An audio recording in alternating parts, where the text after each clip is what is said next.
Hello, everyone. Welcome to another episode of Agritech Founders Diary, a show where we have amazing conversations with agritech startup and agritech founders, senior operators in the agritech space who are doing amazing stuffs. Today is not different at all. Today we are having an amazing guest join us in the studio as usual, and today we'll be having a conversation about everything agritech founders talks about, but few truly masters executions. Many founders have strong ideas, have bold visions, but growth only happens when leadership, strategies, and systems align together. So today we'll be exploring how strong leadership, clear strategies, and well-built system turn agritech idea into scalable, sustainable business, moving founders from visions to real executions. And our guest today is Clarence Jacob, a leader with deep experience across strategies, operations, and ecosystem building within agri-tech and innovation-driven environment. Clarence has worked closely with founders and organizations navigating growth, complexity, and scale, and understanding what it really takes to move from vision boards to functioning system. And in this episode is actually for founders asking themselves, how do I build something that actually works, goes, and lasts? Without further ado, let's get into it. So first of all, I'm so excited about this episode, Clarence, and I'm happy to have you in the studio. Once again, I want to So welcome you much. to the studio and thank you for joining us today. Thank you so much for having me. It's really an amazing opportunity to be here. I mean, I've listened to a lot of your episodes on Spotify, so it's a big honor for me to actually be on the seat today to speak. So thank you Thank you so very much. much. We are happy to have you. But before we dive into it, for those who are listening for the first time, would love to know about you a bit. Tell us about, how did it all started? How did you start your architect journey? And before you started your architect journeys, what did you do? Was there a background? Did you need to went to school? Give us a brief background about what led to this path and how did you find yourself in this path? Okay, thank you so much for the question. So my name is Clarence Jacob, and actually, I didn't set out to build in agri-tech. I was originally, I am still a product designer. I Mm-hmm, worked with companies and startups, building their products and solutions as it from a design mm-hmm, standpoint, right? So um, I did study engineering in school. To be very, to be very open, I'm a chemical engineering graduate, but I pivoted to tech sometime while I was in my second year in school because I kind of like found this joy helping people bring their ideas to life. When someone has an idea, but the person needed something to, I need a blueprint on what my idea is going to look like. I had to step in. That was when I started working as a product designer. So my job then was as a designer was to step in, help you walk through your idea, map out your blueprints, how the user experience is going to look like, how the interface is going mm-hmm, to be, and then we hand it over to the development team or the engineering team to build. So sometime earlier this year, I was with a friend and he owns a farm and he's an extensionist as a career. And while mm-hmm, we were having a conversation on what he does and how he implements the work, how he the work he does with farmers, I figured out that there was a possible gap between technology and what was actually reaching the farmers. Like I've worked in fintech, I've worked in e-commerce, I've worked, with a whole lot of other industries, and I can tell you for a fact that each of these niches they always have like a tech ecosystem around them that helps them propel the actual businesses. But speaking to my friends, that this was back in January of this year, I spoke to him, I understood what he does. I was like, oh, why don't you use this to handle this aspect of what you do? And he like, I don't know, maybe if something like that existed, I would use it. So that got me thinking. I felt like maybe there was a possible space where I could, help farmers build in agri-tech. So potentially mm-hmm, I built Fen, And what FEN does is FEN helps farmers handle farm management, specifically the Okay. record keeping aspects, yes. So think of it like how you have Excel, but this time it's Yeah. tailored to farmers. Yes, you have is a tailored software where you can handle. You don't have to do manual computations. You don't have to do manual anything that has to do with. The only thing you just need to do is enter your record entries, and the system automatically provides reports and things like that for you. So yeah, so this was my beginning of coming into the agri-tech industry, and I have, between then and now, I think this is like 11 months, I have Yeah. learned a lot. Yes, so yeah, I think that's a brief introduction of how I came into the sector. Great. Nice. I mean, that's a fantastic journey so far, especially as a product designer. It's amazing to see a lot of people coming into the um agri-tech space these days, which is really good. Well, let's what experience, okay, you've talked about what your experience about, what shapes Yes. the experience that shapes your thinking about building and scaling ventures. Okay, but understanding the leader behind the work, understanding the leader behind the work helps frame the decision they make today, right? But now, along that journey, what leadership lessons did you learn in the hard way? I mean, one that changed how you approach learning, execution, or growth in the last 11 months. Okay. Yeah. Okay, so I think one of the things that affected, that learned, and I feel like it affected me, and I believe it also affects a lot of other founders out there, is trying to do everything at once. So Yeah. at the beginning, yeah, when I started, I was, I was micromanaging, I was handling everything, I was designing, I was reaching out to farmers, I was handling marketing, I was doing everything at the same Yeah. time. So yeah, so, and I realized that that was actually a trap, because by the time I started, I said, oh, you know what, I'm going to actually build a team. I started reaching out to people to, work together, to partner with and to join me as I build. I found out that it was a trap. Even after having people on my team, I would still want to try to do everything myself. So I feel it was a it has been my biggest learning experience, having to hold a position where you as a leader can also delegate tasks to your team members, and then you don't have everything centralized around yourself. So, and I believe Mhm. something like this happens with so many other founders out there, not even specific to the agri-tech domain. If you're a leader, you own something, you have a team that works with you. I believe one of the things you need to learn is how to actually execute leadership roles correctly. Don't just be a leader because you can handle everything. Be able to assign tasks when necessary, be able to have another person come in to handle some certain things, and then yeah. So I think that has been my biggest learning experience so far.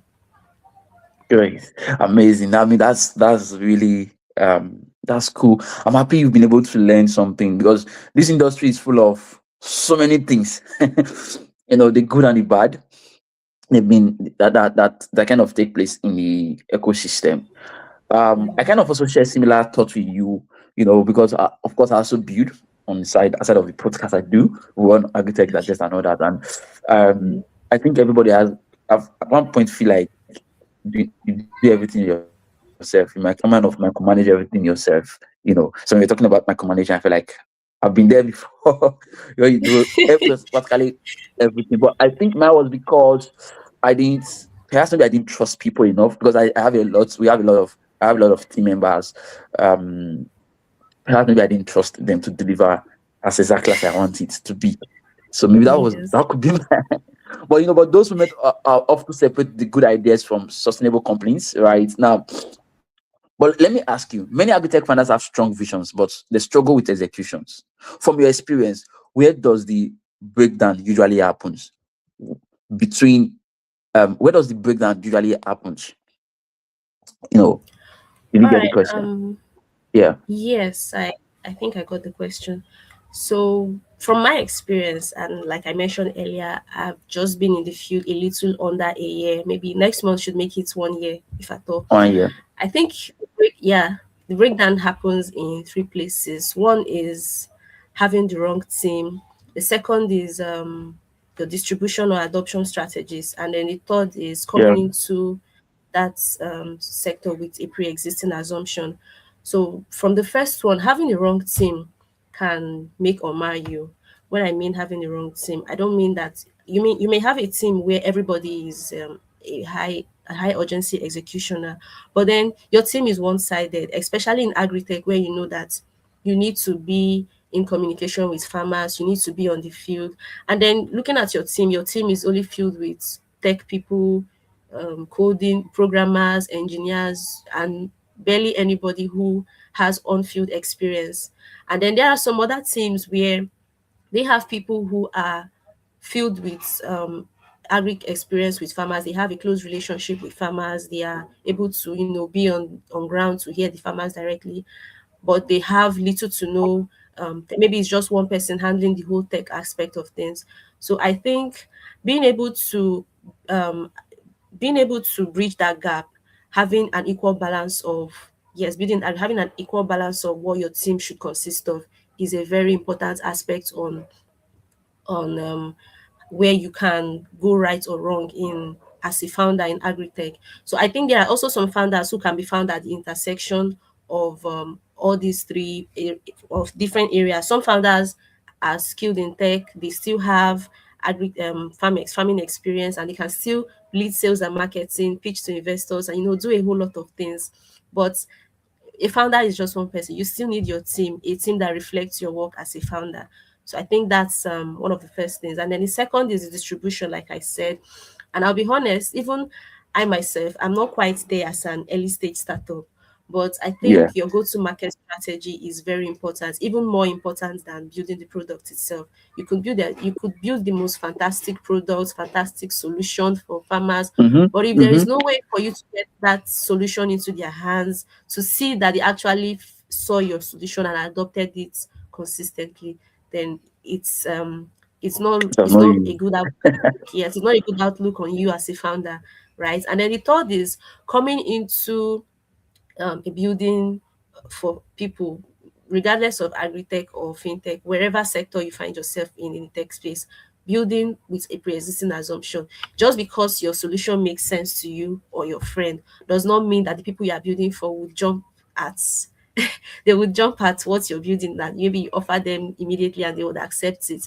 You know, you have to consistently consider the human factor, that this industry you're building for, what are the things the challenges they actually face that may hinder them from adopting your solution, that may hinder them from adopting your products.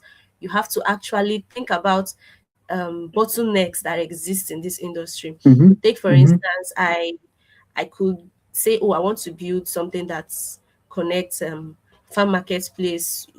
I mean, a lot of persons have built farm marketplaces, From and yeah, I'm yeah. not saying there's anything wrong with the idea, but first, personally, I feel like so many persons started building that without considering that there are so many things that could go wrong. On paper, the idea sounds nice, but then you have the logistics factor.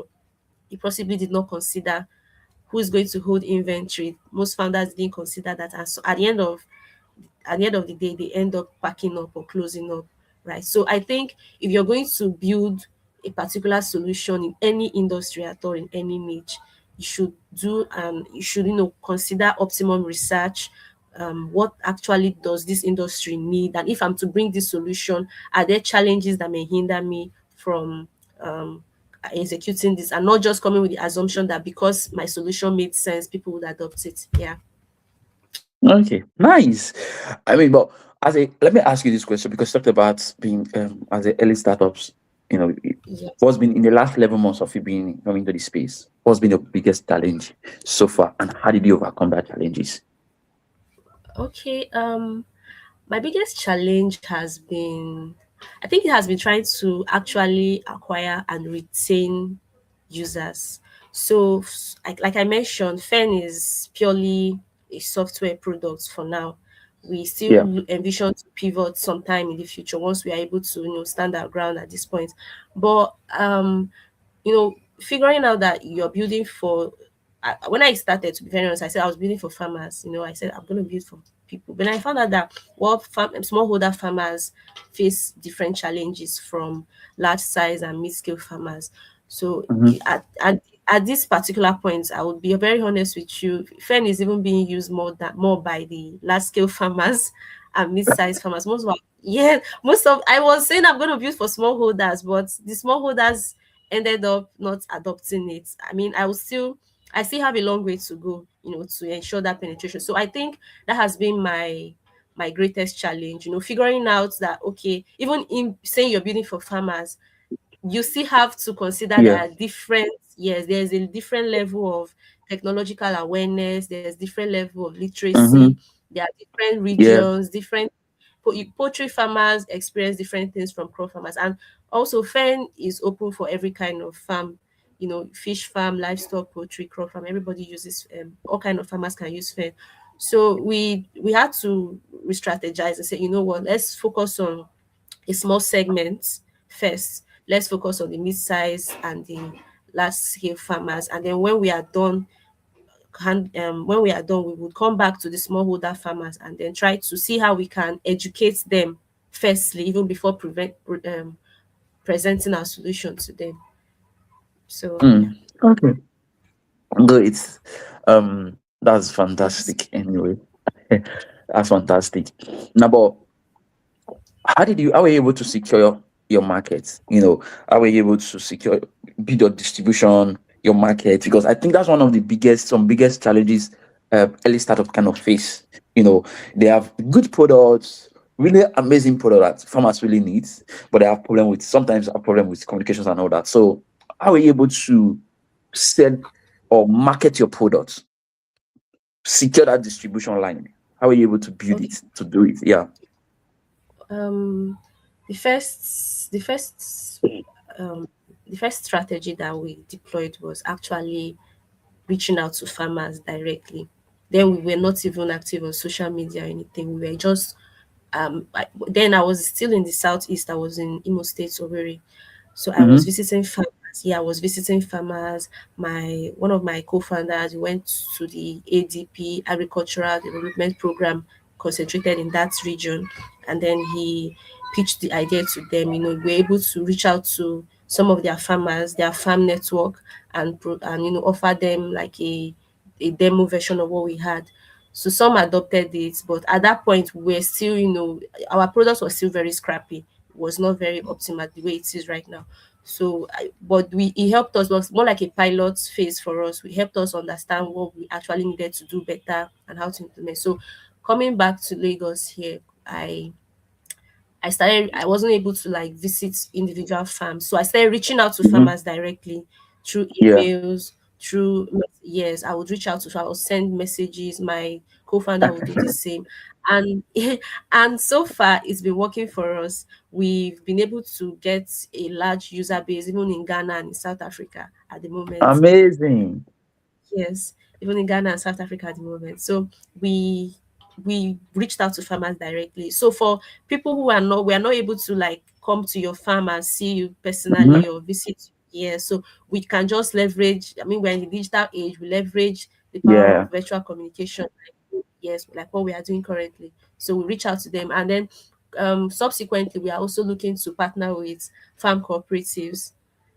We're looking to partner with farm Yeah, yeah. cooperatives to be able That works. to, Yeah. yes, to be able to reach out to more diverse and unique set of farm networks. Yeah. I'm happy you guys are thinking of reaching out to farm cooperatives because most times, a lot of when a lot of people are building their startups, agritech startup, they don't really consider corporate farm. How can they reach corporate farmers? Reaching out to cooperatives kind of give you that broader line. I kind of know a lot of cooperatives back then in Nigeria, but I don't know if some of them are still up in existence. Of course, those are challenges, but that's good having that kind of. If you can reach out to cooperatives in the marketplace they already have that ecosystem of farmers that makes the marketing or distribution a bit very easy for you. Yeah, that's. I mean, I love the idea, and I get you and your co-founder. Your both of you are pushing it. But now talking about Thanks. Yeah. co-founders. How did you how were you able to get a co-founder? I mean, there's a whole lot of stories around co-founding issues. co-founding issues. Everybody have co-founding challenges here and there. So, how are you able to get a good co-founder? How did you pick your co-founding? What did you put to considerations? Give us the gist. Yeah. Okay. Okay, so back to my first story. I said I had a friend who was an agricultural extensionist, and Yes. he works, yes, so he's actually my co-founder. So while I handle the tech aspects of things, he handles the operations, like reaching out to farmers, communicating to farmers, using his farm networks to also try to bring user base, grow our user base. So he was my friend already. So that was that was already, like, I don't think there's so much story to give around that. So But say. so far, Okay. we've been able to build, we've been able to get more people on board. We have other people who we connected with through LinkedIn. I mean, my first marketing hire was a friend on LinkedIn, and she's an Agritech marketer from I met her on LinkedIn. Yeah. So, and she's been amazing. She's been amazing. So I think I think I'm safe to still say we are our founding team. We have a founding team of 7 at the moment, and the 7 of us, besides my co-founder and I, we all met at different met at different junctures, if I should use that word. So, but it's been amazing working with them. I will be very honest with you. It's been a good experience having them on my team. Hmm. Yeah. Let me share one of mine. I think my LinkedIn has like be one of the ecosystem where I kind of meet most of the people I work with today. Okay. LinkedIn has like been like the powerhouse where I meet people. So I see somebody doing amazing stuff, and like this person will be good if you join my team. And sometimes I steal them. Sometimes I just approach you no matter what. I'm like, you're good. You You need to see be them. my team.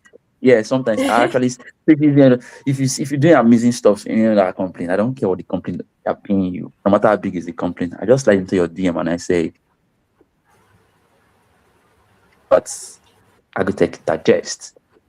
Would you like to be part of what we are doing at Agritech Digest? So in case you've not heard about us, go check out of what we are doing and let me know if you like to be part of what we are doing."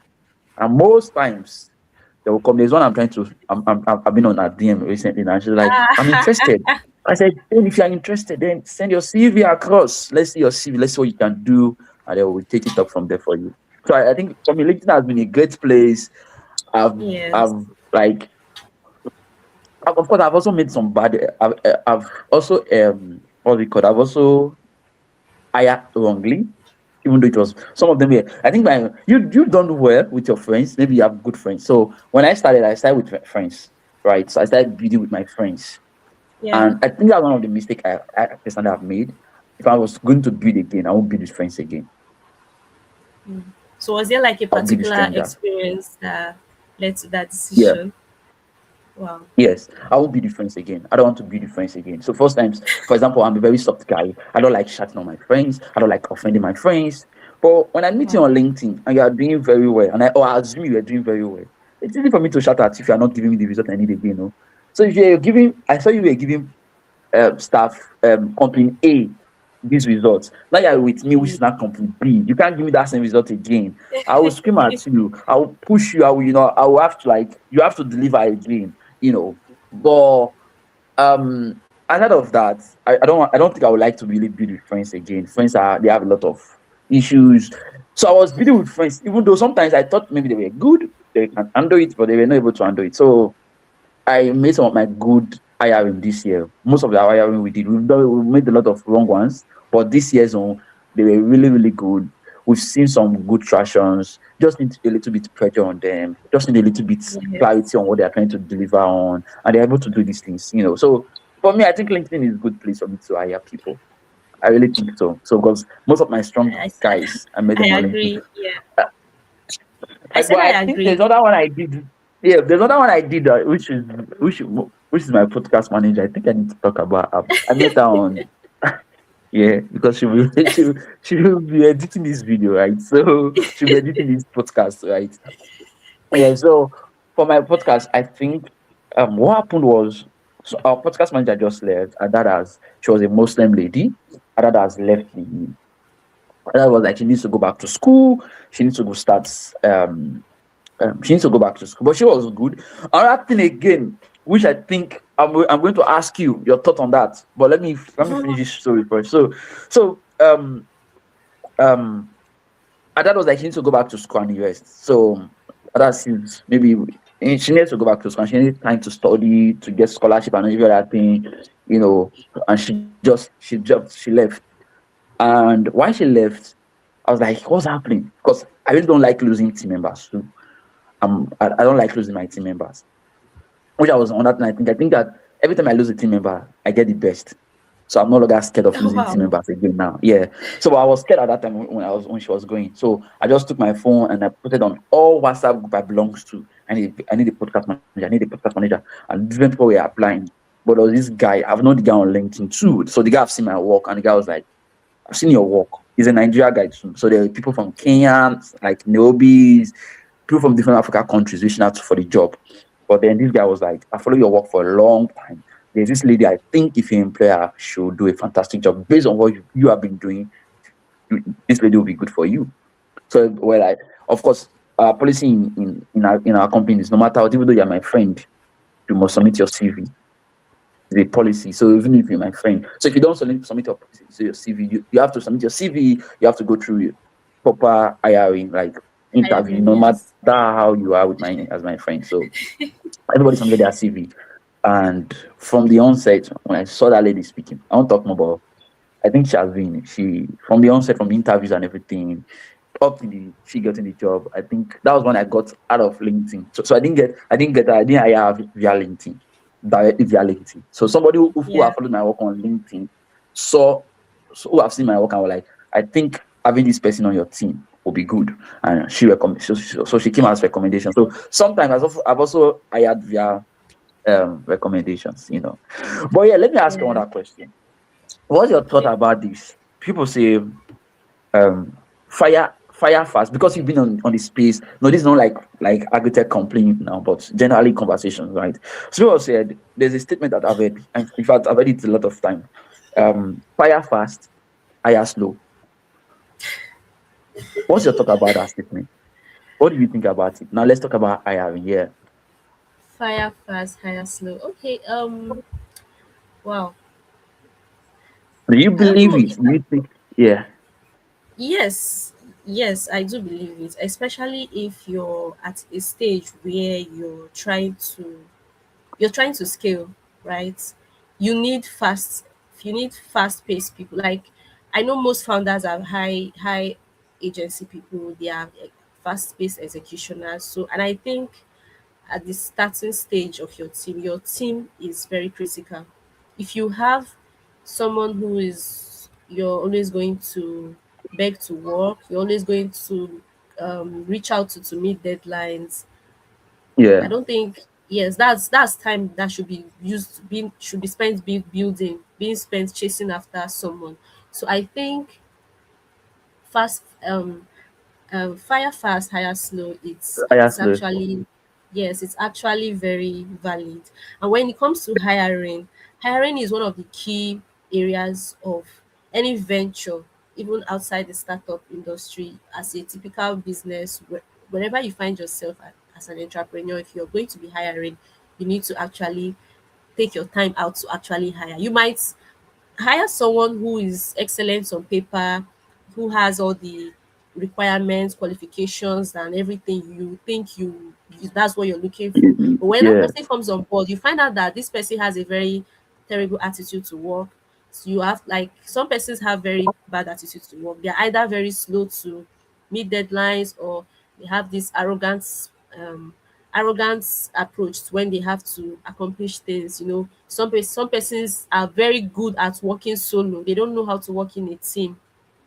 There are people who you put in certain positions that they find themselves in a team, and then you can tell that this person has been used to working alone, doesn't know how to relate to team members, doesn't know how to, share, delegate tasks. And when tasks are being delegated, the person does not even know how to respond to them. So I think that's a very valid statement. And personally, I wouldn't give myself much credit when it comes to hiring. I mean, what I do sometimes when I know that I need something to be very done very fast, and I don't have so much time, my because like I said, my team, we're still very small. We are just seven.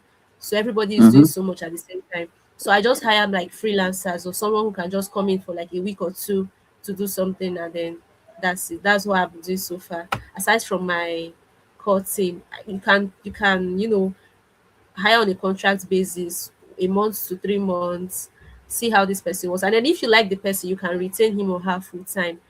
That's what has been working for my friend. I have a friend who employs this strategy. He hires on a contract basis at first, and then if he likes the person's way of working, he retains the person Mm. full time. But I different like I strokes like for that different strategy. things.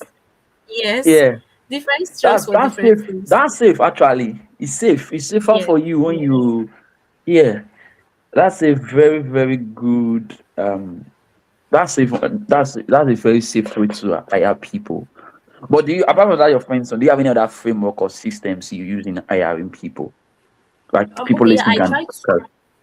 I try to check your track record, or like for instance, if I see you're someone who you put your work out there, you're very consistent with building a presence on social media. I try to check out what you've done in the past, the people you worked with. It gives me a clue or the sense of the kind of work that this person is doing and how this person can contribute effectively to my own team.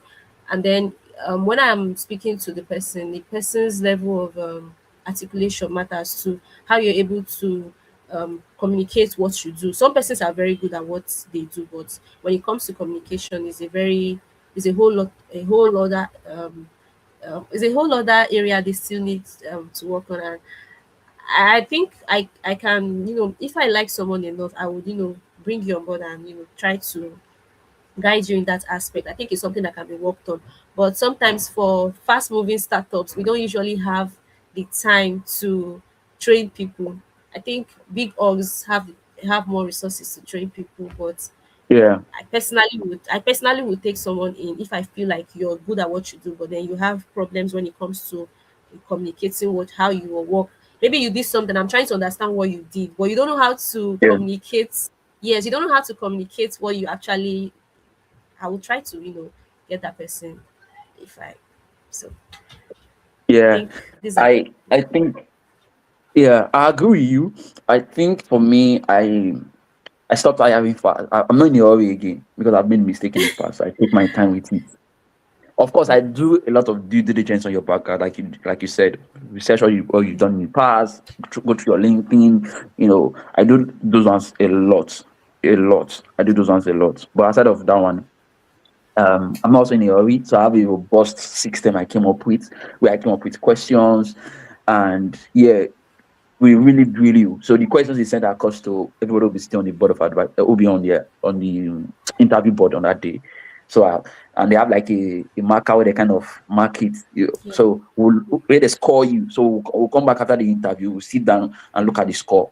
What so for on leadership, for example, on the strategy, on example, what did he score him? So based on the score, that's what we used to argue to say he has a point. Yes. So that's like the second stage after I've done my due diligence. Then second stage is the interview. After the interview, we sit and look at the score. We have a score sheet.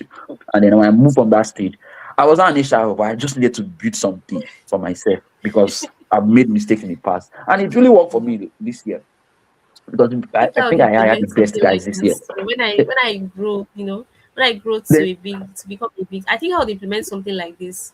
then the next stage for me is I give you a task Mhm. to go and execute on, which some people does not feel comfortable. Some people might not even be able to deliver. Some people might have an excuse or why they don't want to deliver. But the one that delivers, I give you a task. So, for example, when I talked about the podcast, we did a recording and said, go and edit this record, and let's see if you are Yes. good. Yes. I give you a task on what I'm going to employ you for. You have to do it. You have to perform a task, something related. And then when I see the task, how you've been done, because sometimes some people are good on their paper, CV is fantastic. When they come into the room of interview, they are fantastic. But time to execute, they can't execute. So I give you like a task to go and execute on for me. You execute on the Yes. task, you come back with it, and based on the task that you've executed on, there was somebody I was supposed to employ. And of course, we also I won't talk about this one.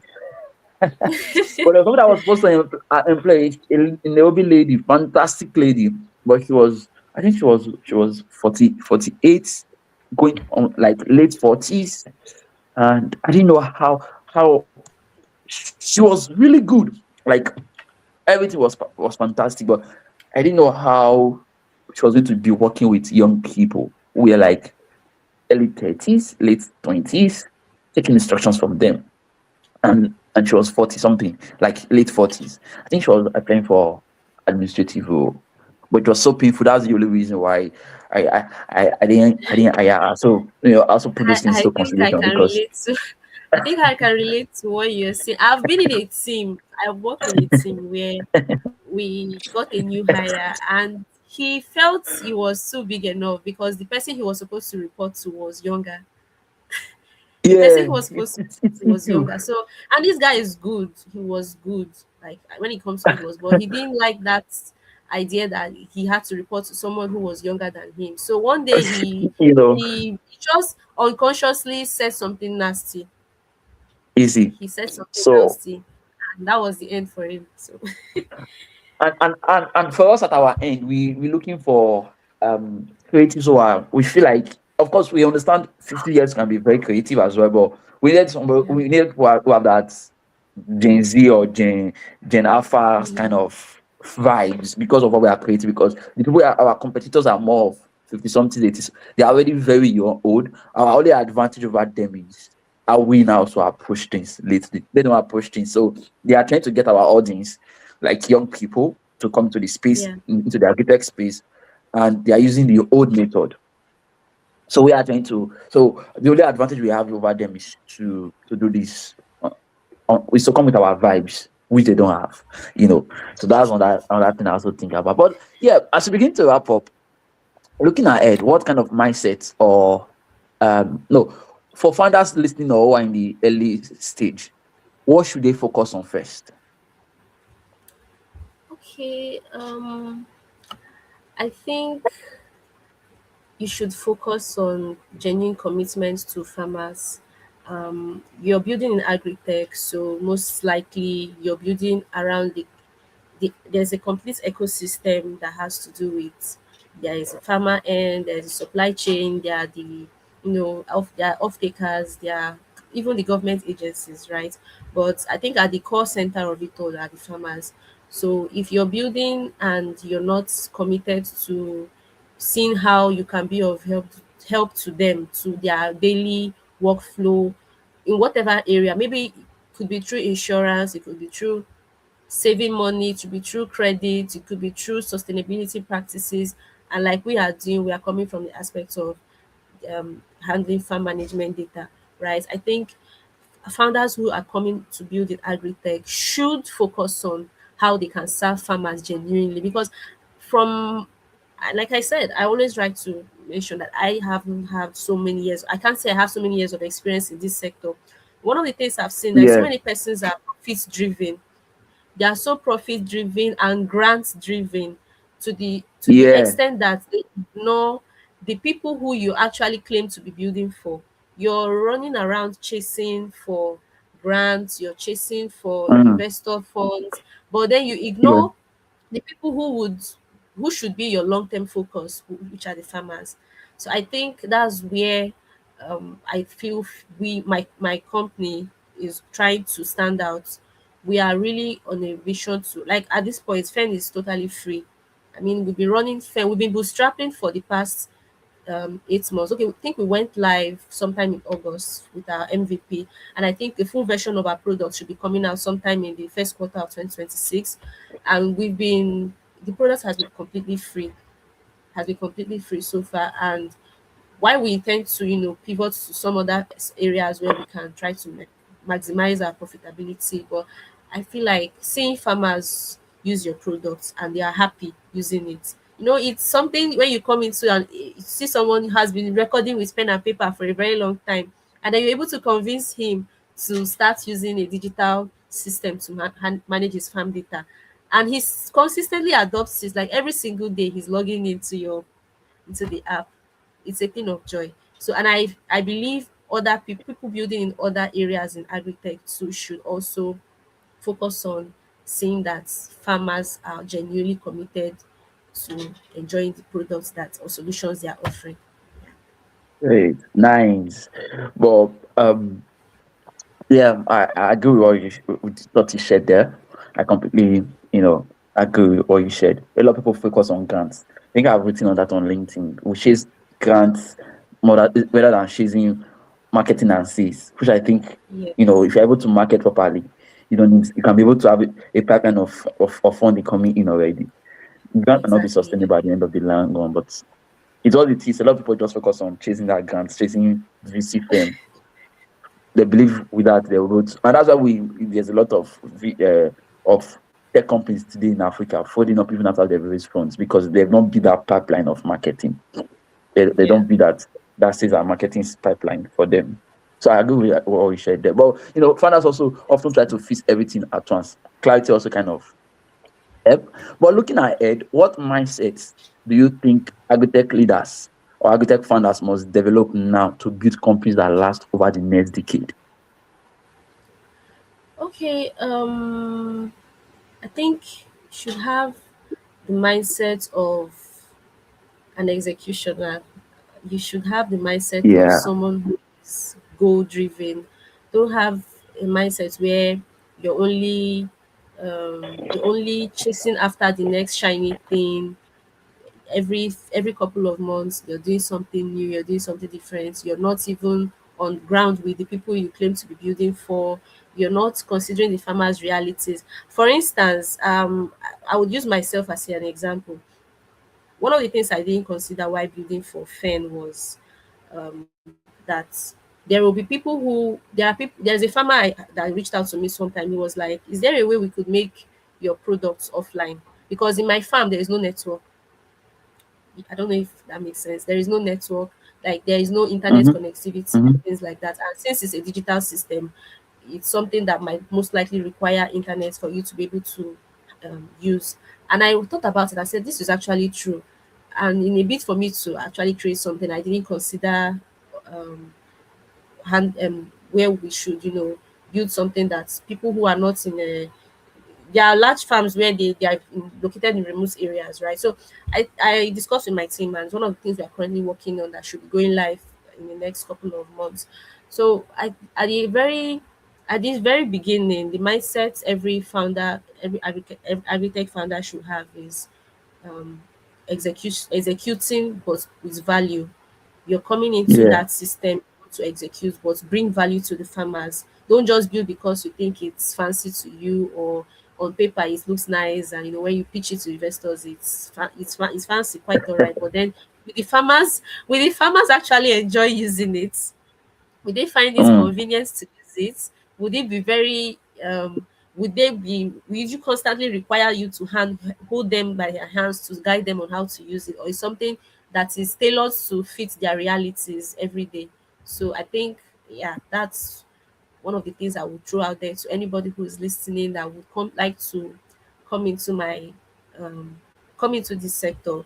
That's one of the things Mm. position. I'm also at the same time I'm also learning from people who have built successful enterprises or ventures in agritech as well. So I mean I'm not there yet, but I'm hoping to get there. Yeah. I So I completely understand. Anyways, as we begin to wrap up, what are your these are last questions. What are your top three advice for early stage startup like you? okay, top three advice. Yeah. Well, Let's close with first that. and Yes. foremost, first and foremost, make your team, whatever team you're building at that stage, your team is very critical. Your team will determine if your idea is going to be successful or not. And then number two is figure out strategy early, even before building. Before you begin building, distribution strategy is very important. Don't just build because you're going to when you after building you now start reaching out to farmers. No, reach out to them before you start even before you even start writing any line of code, before you start running any pilot phase. Actually reach out to farmers, visit farmers, talk to farmers, understand the people you are building for before you start building. Find out that your idea is actually feasible. What Okay, and then maintain a Last customer one. relationship. I think Good. yes, last idea, maintain a very good customer relationship with your users, because at some point you begin to scale. You may have 50, you might start up with 50, next you have 100, 500, thousands and thereabouts.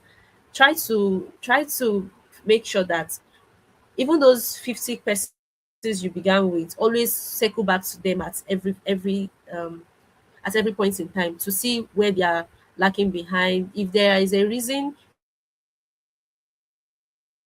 they are no longer interested in what you're doing, try to go back and understand what happened. This agriculture fields, a lot of things can go wrong at any time. One policy from somewhere can happen tomorrow and spoil a lot of plans for some farmers. Some policies can spoil a lot of plans for some farmers. A bad harvest, bad economy, inflation, so many things can go wrong that might make some farmers to just feel very depressed. Some farmers can just decide, what, I'm taking a break this year, I'm not doing again.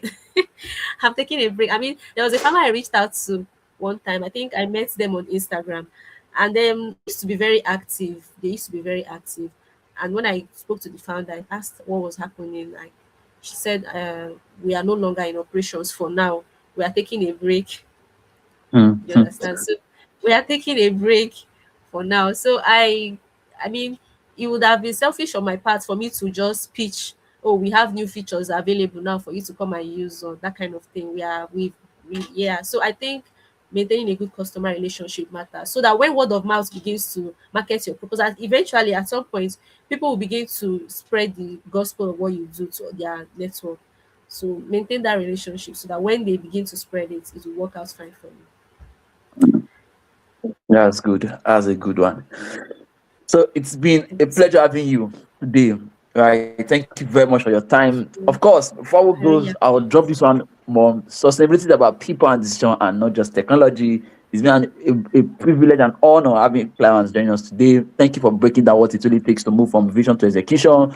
This conversation reminded us that growth is not accidental. It is designed through leadership, strategy, and system that works together.